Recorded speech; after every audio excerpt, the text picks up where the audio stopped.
हम लोगों ने विभाग के माध्यम से जो श्रम संसाधन विभाग है उसमें समुद्र पार योजना लाने जा रहे हैं। एक नियोजन ब्यूरो का हम लोगों ने ऑलरेडी रजिस्ट्रेशन कर लिया है और बिहार के जो श्रमिक हैं वो बिहार के बाहर किसी भी देश में काम कर रहे होंगे, उनके हितों को संधारित करने का काम हम बिहार बैठकर करेंगे।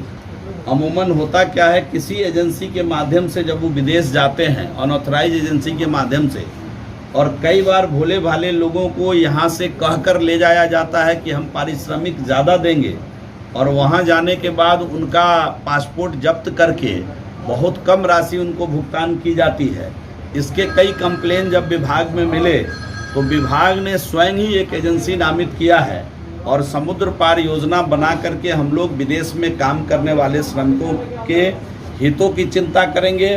और केवल उनके हितों की चिंता नहीं करेंगे, बिहार में उनके हुनर के हिसाब से, जो बिहार के श्रमिक होंगे उनके हुनर के हिसाब से विदेशों में मिलने वाले जॉब का भी चयन करेंगे, उसको सर्च करेंगे और जॉब दिलाने का भी काम करेंगे। इस प्रकार की पूरी रूपरेखा विभाग ने बनाई है। और मैं पहले बता चुका हूं कि बिहार ने एक बहुत ही महत्वपूर्ण काम कर रहा है। श्रम संसाधन विभाग जो सभी टाटा टेक की मदद से सभी आईटीआई को हम लोग सेंटर ऑफ एक्सीलेंस बना रहे हैं, जिसमें 60 आईटीआई का चयन प्रथम चरण में हम लोगों ने किया है। और उस 60 आईटीआई में हम लोग टाटा एंड उसके अलायंस पार्टनर की मदद से प्रथम चरण में 23 नए प्रकार के ट्रेड को पढ़ाएंगे, जिसकी पूरी तैयारी हम लोगों ने कर ली है, वो काम ऑनगोइंग है। तो इस प्रकार कई नए काम हैं जो रोजगार सृजन के क्षेत्र में भी हम लोग कर रहे हैं। और साथ ही साथ हम लोग जो है जो तकनीकी रूप से स्किल में कैसे हमारे बच्चे हुनरमंद हों, इसकी भी चिंता बिहार की सरकार लगातार कर रही है। और इतना ही नहीं, कोविड काल में जो लोग लौट के आए वो हुनर युक्त हैं, हुनरमंद हैं, लेकिन उनके पास सर्टिफिकेट नहीं है, तो उनके हुनर के हिसाब से उनको सर्टिफिकेशन कराने का काम भी विभाग ने किया है, ताकि जब उनके पास सर्टिफिकेट होगा और बिहार या बिहार के बाहर जब वो निकलेंगे और अपने हुनर का प्रमाण सर्टिफिकेट के माध्यम से देंगे तो उनको उचित पारिश्रमिक मिलेगा। इसकी चिंता भी बिहार की श्रम संसाधन विभाग माननीय मुख्यमंत्री जी के नेतृत्व में कर रहा है। इसी नोडल एजेंसी विभाग होगा। अब कोई जाएंगे तो सरकारी एजेंसी उनको विदेशों में भेजेगी अगर हमारे माध्यम से जाते हैं तो, और अगर अन्य किसी रजिस्टर्ड एजेंसी के माध्यम से जाएंगे उस पर भी मेरी नज़र होगी।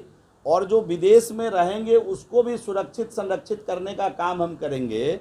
विदेश में रहने वाले श्रमिकों के लिए हम टोल फ्री नंबर भी आने वाले दिनों में लाने वाले हैं कि अगर उनको किसी प्रकार की कोई कठिनाई वहाँ से होगी तो सीधा टोल फ्री नंबर के माध्यम से विभाग को संपर्क करेंगे और हमारा विभाग वहाँ के दूतावास से संपर्क करके उनको हर संभव मदद दिलाने की दिशा में काम करेगा।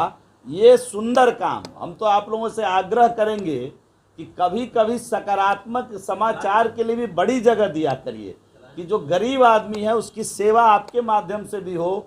मीडिया के जो लोकतंत्र का जो चौथा स्तंभ है उसके माध्यम से भी ये बात अंतिम व्यक्ति तक पहुँचे कि तुम अगर विदेश जाओगे तो बिहार की सरकार तुम्हारे हित की रक्षा करेगा, तुम्हारे लिए स्वयं एजेंसी बन के तुमको उचित सैलरी से लेकर के तुम्हारे लिए नौकरी ढूंढने का भी काम करेगा।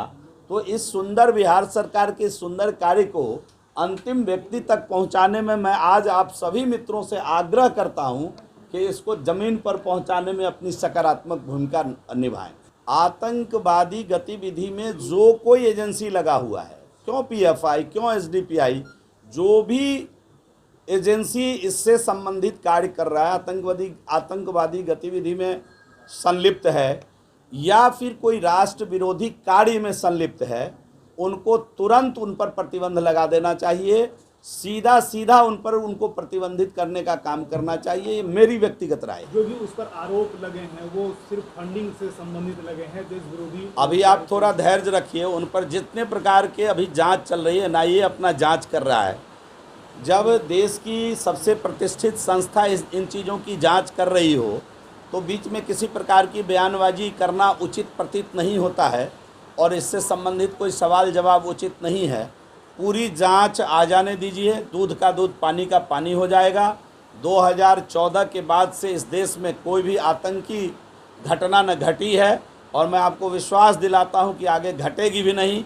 जब ये इस प्रकार का षड्यंत्र रचेंगे, हमारी सरकार की जो एजेंसी है, इस देश की जो एजेंसी है, उसको पूर्व में ही उसका पता लगाएगा और उसको प्रतिबंधित भी करेगा, उसको कठोरतम सज़ा देने का भी काम करेगा।